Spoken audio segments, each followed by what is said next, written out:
Welcome back to the channel. Today we're diving into the 5 mistakes that are keeping you broke. Look, I get it. Managing your money can feel like trying to solve a puzzle while riding a roller coaster. It's confusing, it's scary, and sometimes you just want to close your eyes and hope for the best. But here's the thing. Achieving financial freedom isn't about being born rich or winning the lottery. It's about understanding the common pitfalls that keep people stuck in a cycle of debt and financial stress, and then making smarter choices. Over the next few minutes, we're going to break down these 5 mistakes, and more importantly, I'm going to give you actionable steps to turn things around. So buckle up, hit that subscribe button so you don't miss out on future videos, and let's get started. This is probably the biggest culprit I see holding people back. Living beyond your means basically means you're spending more money than you're bringing in each month. It's a dangerous cycle that can lead to financial ruin if not addressed. It's like trying to squeeze into a pair of pants that are 2 sizes too small. It's uncomfortable, unsustainable, and eventually something's got to give. You can't keep living this way without facing serious consequences. Think about it. That daily latte, the impulse Amazon purchases, or always feeling pressured to keep up with the Joneses, these seemingly small expenses add up and can quickly snowball into a mountain of debt. It's the little things that often go unnoticed, but have a big impact over time. And speaking of debt, living beyond your means often goes hand in hand with racking up credit card balances. These balances can become overwhelming, making it difficult to see a way out. Those high interest rates, they're designed to keep you trapped. The longer you carry a balance, the more you pay in interest, and the harder it becomes to pay off the principal. So how do you break free? It starts with a budget. A budget helps you see where your money is going and allows you to make informed decisions about your spending. I know, the dreaded B word, but it's not as bad as it sounds. But trust me, a budget isn't about restricting your life. It's about taking control of your money so you can afford the things that truly matter.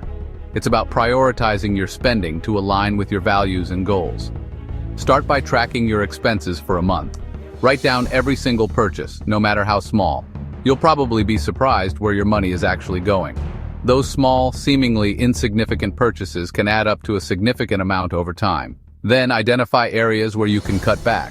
Look for expenses that don't add value to your life and eliminate them. Can you bring lunch to work a few times a week instead of eating out? This simple change can save you a lot of money over time. Maybe hold off on that subscription box for a while. Evaluate whether it's something you truly need or just a want. Remember, it's all about making conscious spending choices. Every dollar you spend should have a purpose. Ask yourself, do I need this or do I just want it? This simple question can help you make better financial decisions. Shifting your mindset from instant gratification to long-term financial goals is key. It's about thinking ahead and planning for your future. Living within your means is the foundation for a solid financial future. It sets the stage for financial stability and growth. It allows you to build savings, invest, and achieve your dreams without being weighed down by debt. Financial freedom is within your reach, and trust me, the peace of mind that comes with financial stability is priceless. It's worth every effort you put into managing your finances wisely. Imagine this. Your car breaks down, you have an unexpected medical bill, or maybe you lose your job. These are all situations that can derail your finances if you're not prepared. That's where an emergency fund comes in. It's your financial safety net there to catch you when life throws you a curveball. Without it, even a minor setback can turn into a major financial crisis, forcing you to rely on credit cards or loans and digging yourself deeper into debt. So how much should you have in your emergency fund? A good rule of thumb is to have 3 to 6 months worth of living expenses saved up. I know that might sound like a lot, especially if you're just starting out. But remember, this is your financial peace of mind we're talking about. Start small.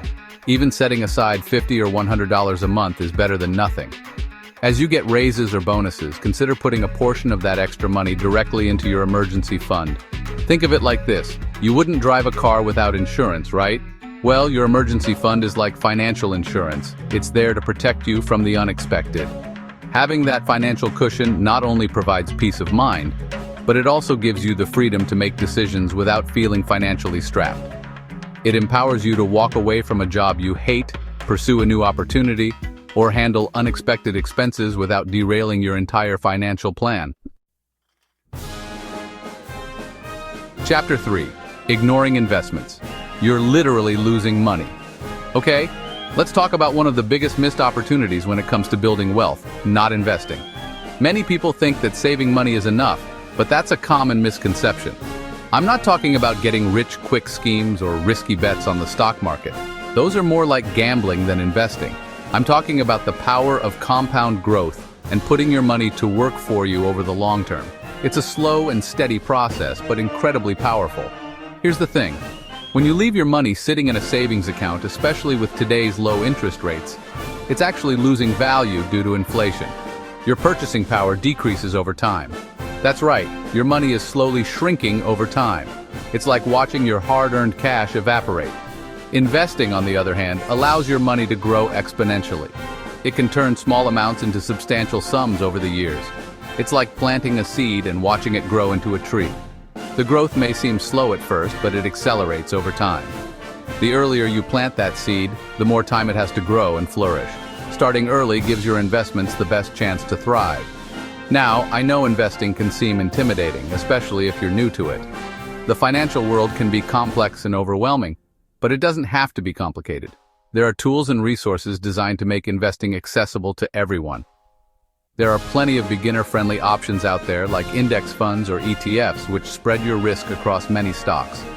These options allow you to invest in a diversified portfolio of stocks with just a small amount of money.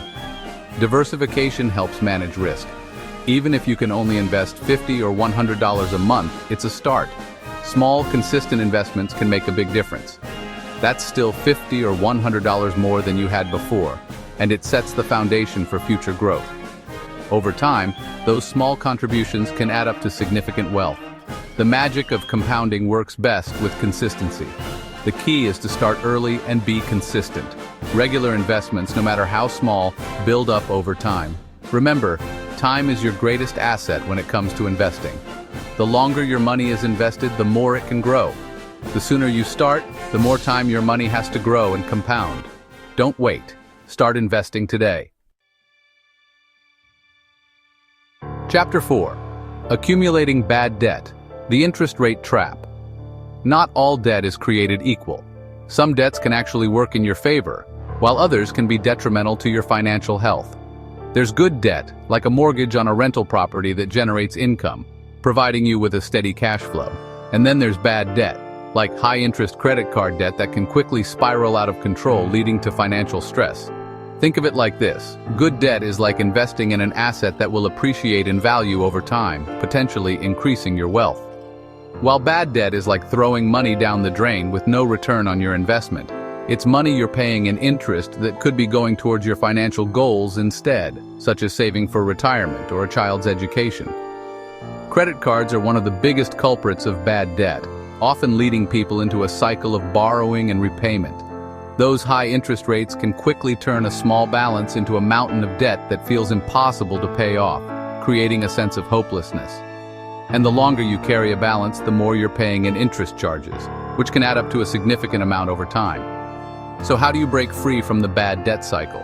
It requires a strategic approach and commitment.